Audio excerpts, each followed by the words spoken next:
So let's talk about this. The Prime Minister made it clear that she wants a clean break from the European Union, not half in, half out, not to seek bits of membership from the EU, but that the UK won't stay as a member in the single market. What do you make of the tone, her stance, the overall speech? First of all, Professor Bastin. Well, I think it was very, very decisive. Her tone was very, very positive, and she seemed very, very clear about what she wanted. But when you examine the detail, as your report suggests, some of the people have said that it still remains very, very unclear. She certainly wants to take, or intends to take us out of the single European market, mainly because of control over immigration, control of our borders, but at the same time is arguing for as much access to the single European market as possible and some sort of tariff-free trade deal, and how that's actually going to work and how the negotiation process will play out over the next 2 years is very, very uncertain. And then at the end of all that, she's also said that it's still subject to a vote in both the House of Commons and the House of Lords, and hasn't answered the question, and has been asked the question, what would happen if it's voted down? Her final deal is voted down. So huge clouds of uncertainty remain. And Ms. Stanzel, clarification or uncertainty? What does the speech mean to you?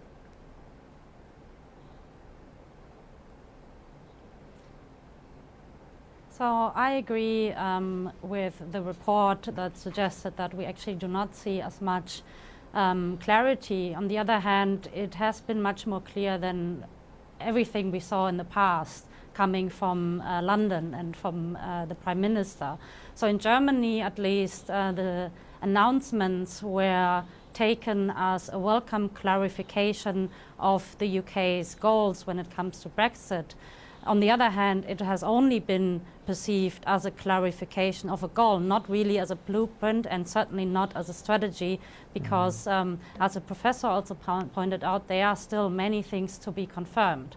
So at the moment, all we know is what the UK wants. We do not know really how it's going to be implemented in detail. Right, a goal, but not the roadmap. It's not clear how she's able to achieve the objectives she set out in the plan. But let's talk about the one point that the Prime Minister said, that UK wants to seek a bold and an ambitious trade agreement. And we've already heard critics saying that it's not going to be that simple. It doesn't work that way. You can't be out of the single market, out of the custom union, but still cherry pick out of the EU, right? So how realistic is that plan, Professor Bastin?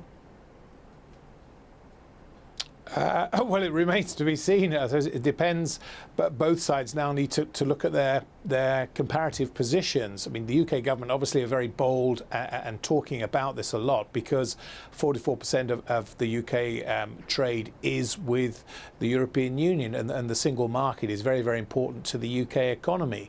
Now, the negotiations will start very, very soon once Article 50 is triggered in March. How positive those will be remains to be seen. We've already received very, very negative comments from the French, from the Malta Prime Minister, who've made it very, very clear that the UK's exit necessarily must mean some sort of inferior position prior to the UK being part of the single European market. So it's very, very difficult to see the UK somehow securing a better trade deal, or even something that's similar to the trading conditions that UK businesses enjoy now and depend on. So speaking about reaction, let's take a look at this. I'm going to read this to you and to our viewers so that I can get your reaction on this. So British Prime Minister Theresa May's policy on the European single market is interpreted differently at home and in mainland Europe. Well, the UK Daily Mail called it the steal of the new Iron Lady, saying that Miss May is taking her nation away from a bad deal, while a German national daily newspaper, The World, saw it as a reflection of Little Britain. So what do you make of this mixed reaction, Ms. Stanzel?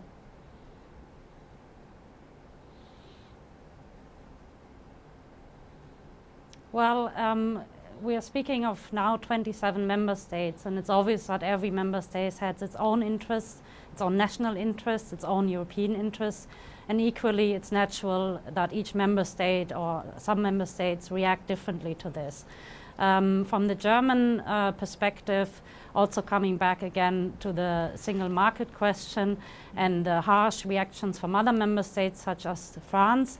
I believe Germany was probably the member state hoping most of all for a soft exit of the UK. Now we see a more hard line of Theresa May, but as we pointed out earlier, negotiations still have to start, so there is still hope. But there are also, of course, voices in Germany that call for such a punitive deal as suggested by the French. So even within Germany, there are divisions, there are mixed reactions on Theresa May's statement.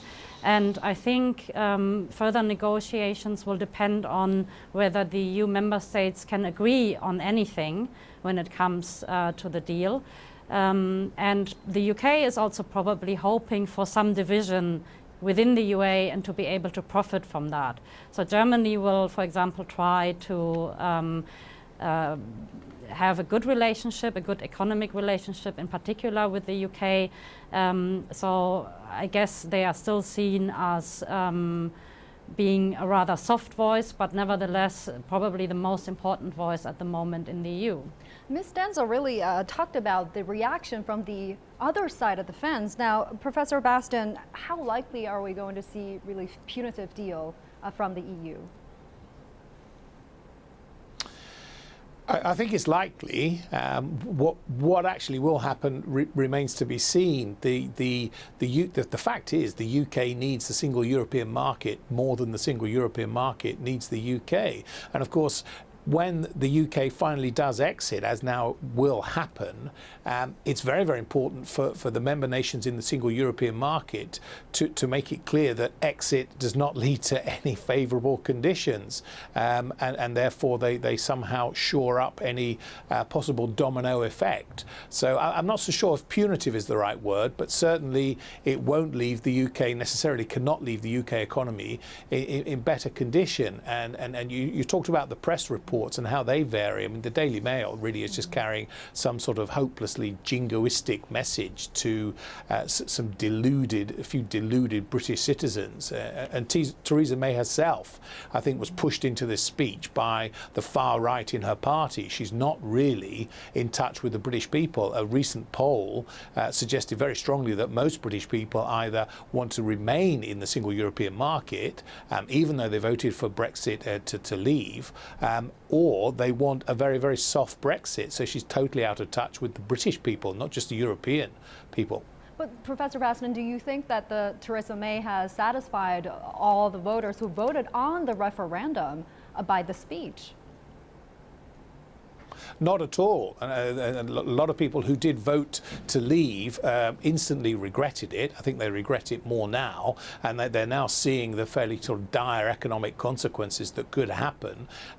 Job insecurity, inflationary pressures on the UK economy, and they're very, very concerned. I think she's been pushed into it, and she's appealing to her party to shore up party divisions and her own position, and appeal with some sort of Thatcherite image, even though there could be disastrous consequences for the UK economy. I really believe that strongly. But remember, the Prime Minister also made it clear that she is prepared to walk away if there is a bad deal. She said that no deal is better than bad deal. She also made a kind of threat to the EU that's basically saying we can too undermine your competitiveness if you go ahead with this punitive deal, and European market will break down massively. So Ms. Stanzel, do you think that kind of rhetoric is being resonated elsewhere in Europe?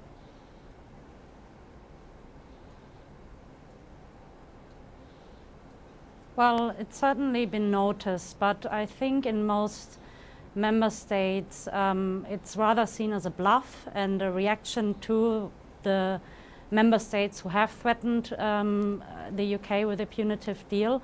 So we will have to see whether she's actually going to stick to this announcement. I think in Germany it's very much doubted. It's much more seen as a tactic to get a better deal rather than an actual strategy. And as we speak, you know, world leaders are gathering at Davos at the World Economic Forum, and important issues like global economic recovery and globalization are being talked. So just what does May's Brexit plan mean to global economy, Professor Bastin?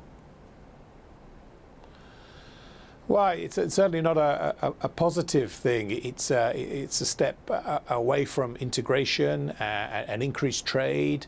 The single European market, the major benefit clearly is that it is tariff-free, and particularly for small businesses, that is an absolute essential boost to their trade and trading activity, boosts living standards across the region. So it certainly has to be seen as a negative step. And I agree with them.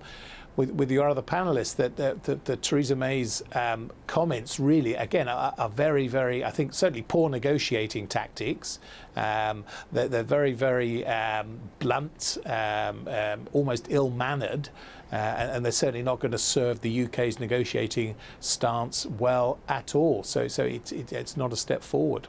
And what about post-UK and China relations? Because China is pushing forward with its Belt and Road Initiative, which links Asia and Europe. Ms. Stanzel, what's your take on this?